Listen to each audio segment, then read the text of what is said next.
Joining us live now, the Deputy Opposition Leader Sussan Ley, sending things over to Canberra. Sussan, good to see you. Thanks for your time this morning. So you've announced support for Labor's tax rejig, which politically you had to do, but what's the play now? How do you criticise the Labor government for a broken promise when you're the ones who are going to support it? Oh, there's lots to criticise, Pete, and anyone who sat through the parliament yesterday, including question time, I think would have been disgusted at the behaviour of this government doing a victory lap and leaving Australians behind. Where is the relief from the cost of living crisis that they were promised? We won't stand in the way of these tax cuts.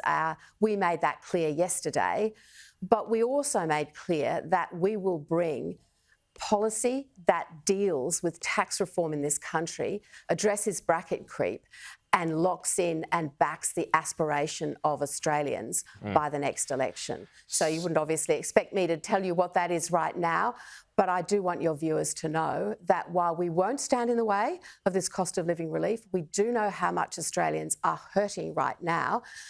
We also know that this government is letting them down incredibly badly and has done from day one. So just a couple of points there, and I expect you'll probably remain tight-lipped on it, but in terms of rewarding aspirational Australians, are you talking about lowering the top tax bracket? Because, I mean, so many luminaries, Labor luminaries, have even said that the top tax bracket should not be more than 40%.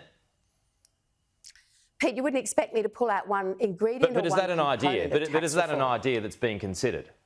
You wouldn't expect me to pull out one ingredient or one part of tax reform. So I'm not going to do that. I'm not going to play the yes, this is good, no, this is bad, the rule in, rule out. I'm not going to do that. But I am going to reassure Australians that we understand that this government is not backing in their aspiration. If you want to get ahead in Australia, if you want a better future for your family, if you want your kids to do well, if you aspire to bigger and better things in your life, as so many of us do and have over the years, then this is not a government that cares about that. This is not a government that cares about your aspiration for your future. And I think people know that about this government. That's what they know about Anthony Albanese. They know he doesn't support their aspiration. They also know that he's a liar. We have a liar in the lodge. We have this bracket creep of a treasurer who failed to reveal that he was stealing $28 billion over the next 10 years by this silent killer bracket creep. So we know that we have a government that is not there for the people they promised that they would not leave behind. Because I want to make this point, Pete. Where are they now? $15 a week that you get in July this year. That's it. That's what the government was crowing about yesterday in their victory lap. Meanwhile, rents in Sydney alone have gone up $150. When I was walking the streets of southwestern Sydney last week, this is what people were talking about. How can I pay my rent? And when I reminded them that in July, if they were lucky, they would get $15 a week from this government from its changes to tax, they were disgusted.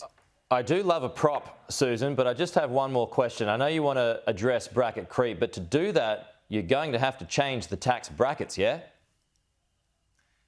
We'll bring a policy in keeping with the intentions behind stage 3 tax reform, which, yes, Pete, we're about addressing bracket creep and we're about locking in support for aspiration for all Australians. But that will take work. That will take sensible, has the plan even started detailed yet? work, which we will do. I know this was announced yesterday, but has the plan even started yet? Or are you just going to start from now to work it out? We're always doing work. We're doing a lot of policy work on a range of fronts in the background, and we'll reveal them when we're due and ready. And there's so many policy areas, Pete, because this is just one. Can I tell you? Look at energy. Look at industrial relations.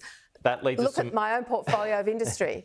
Leads me to my next point. So if Tony Burke has his way on IR, Sussan, workers could be able to ignore calls and emails from bosses or colleagues after hours. I certainly wouldn't get very far in my job if that were the case, but what's your response to that?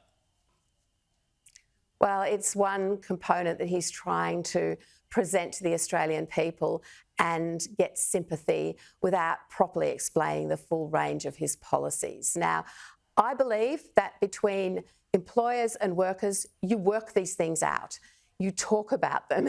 You don't need every single thing locked in regulation that then can go straight to the Fair Work Commission and blow up into some sort of industrial dispute. You just don't do that.